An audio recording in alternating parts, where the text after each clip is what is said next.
I got a great question from someone today, and that has to do with discipline and accessibility in yoga.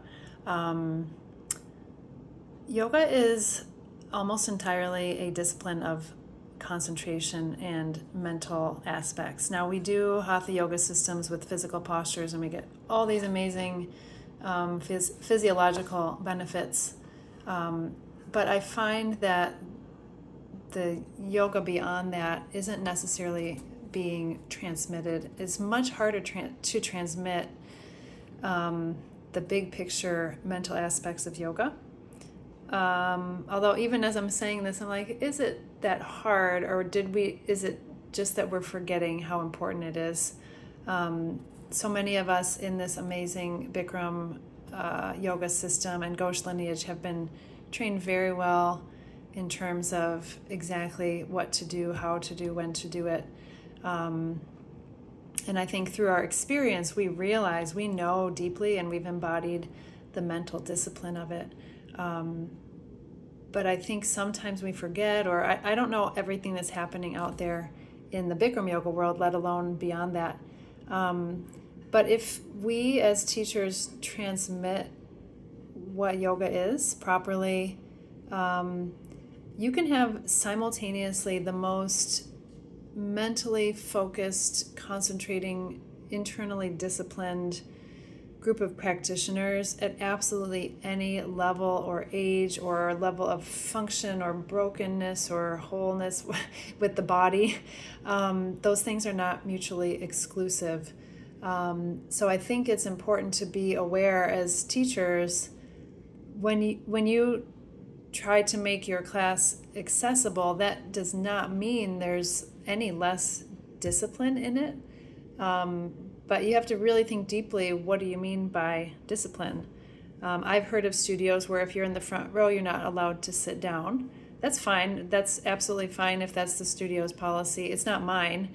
I think, if you trust yourself and the student to listen to the body systems and not any mental nonsense or I feel like it, don't feel like it, you might need to sit sometimes in the front row. But again, that's that studio's decision. Maybe that works best for them. And I have no problem with it if that's what works. But it's really, it kind of breaks my heart a little bit to think that you have to pick accessibility over discipline. I've got people sitting in stools in the back and using the windowsill and using the wall that are 100% disciplined with their breathing, their internal focus and concentration. It's absolutely possible. I would say reach out to me.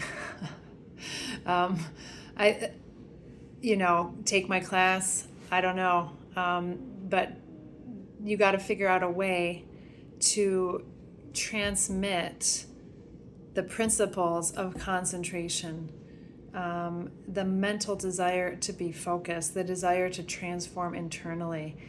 I know that I would guess that a lot of the problem comes from people thinking yoga is a stretching class or yoga is a fitness class, or yoga is a sort of new age sprinkled sweaty stretching class, and it's a total shame that that's what it comes across as. But I get it. I get why it does.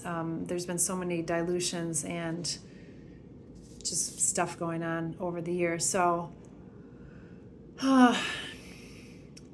it's got to be transmitted, by somebody who knows it, gets it, practices it, and can articulate it. And this takes decades to develop. Bikram used to say you need to practice for 10 years and then maybe you can teach.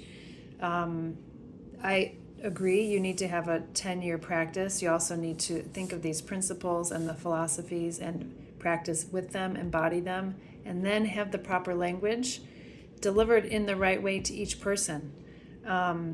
This is a lot of work. It's a big deal.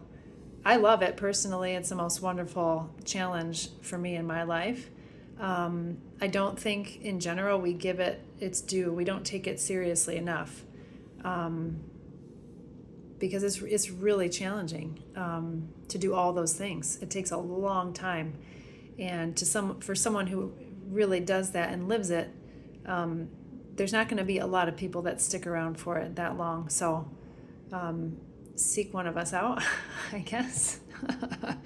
I'm not the only one, but there's some really deep stuff going on in there. So the other thing about yoga and accessibility is yoga is accessible to people, but not everyone's mind, I've said this in other ways, not everyone's mind is interested in that process at any given point. The internal discipline of focus, the desire to still, the concentration, and surrender to exactly the technique. Not everybody actually wants to do that. So they might want to go to a fitness class or a stretching class or a sweaty class or hot yoga or something, but is their mind open to the yoga process and the discipline of what yoga is at its core? It's really powerful, and there are techniques that you have to try to follow. So yeah, there's a lot there to unpack. If you want to chat about it, come take my class, or find me online and take my class. It does take classes and classes and classes to transmit this. I'm always thinking of how to summarize it and put it into like a lesson plan or a video or an online course, and maybe I will someday. But then I'm just truncating the whole thing. And ultimately, the course is just keep practicing with all this stuff that I'm talking about and live it and embody it. And don't think 200 hours means anything, because it doesn't do anything.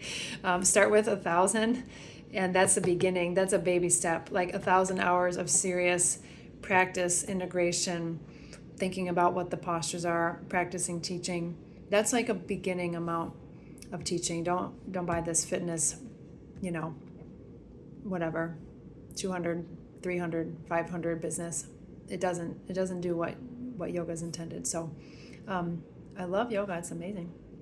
And I wish us all the best. Good luck to all of us.